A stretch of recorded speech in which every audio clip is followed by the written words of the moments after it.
The CFP committee announced on Saturday afternoon that Texas and Alabama secured the final two spots in the college football playoff, leaving out Florida State and Georgia in the process.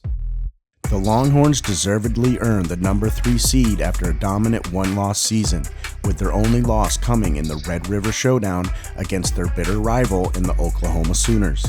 Their resume included a win over Alabama in a hostile environment, and their high-powered offense featuring Quinn Ewers, Adonai Mitchell, and Xavier Worthy was firing on all cylinders in a dominant 49-21 Big 12 championship win. On top of the high-powered offense and strong resume, the Texas defense boasts 2 of the best defensive linemen in the country in Byron Murphy and T'Vondre Sweat.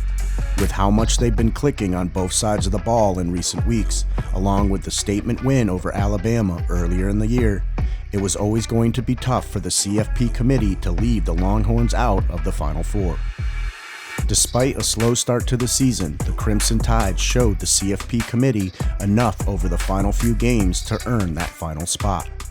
After being benched earlier this season, quarterback Jalen Milroe developed into a legitimate starter for the Crimson Tide, and their win over the top-ranked Georgia Bulldogs in the SEC Championship did enough to impress the committee.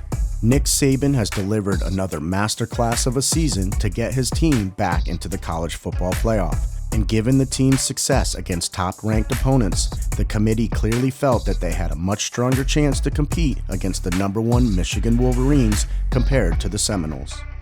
As for Florida State, it's understandably heartbreaking for their team and their fan base. A 13-0 season topped off with an ACC championship shows that Florida State did everything within their power to earn a spot in the college football playoff. In fact, the Seminoles are the first team ever in the 10-year history of the CFP to be left out with an undefeated record in a Power 5 conference title. Unfortunately, the circumstances around the team are what kept them out of the playoff. The Seminoles lost their Heisman frontrunner in Jordan Travis to a devastating injury, and the backup quarterbacks in Tate Rodemaker and Brock Glenn struggled to move the ball effectively in 2 ugly wins against Florida and Louisville. At the end of the day, the CFP committee showed that they don't make their decisions based off which teams are most deserving.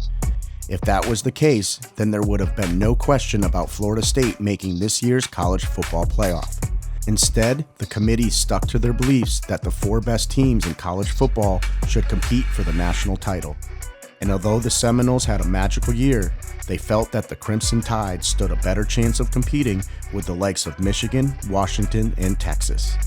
The decision absolutely stinks for Florida State fans. The only bright side for the reigning ACC champions is that there will be hope of them making it back into the CFP when the playoff is expanded next year to 12 teams.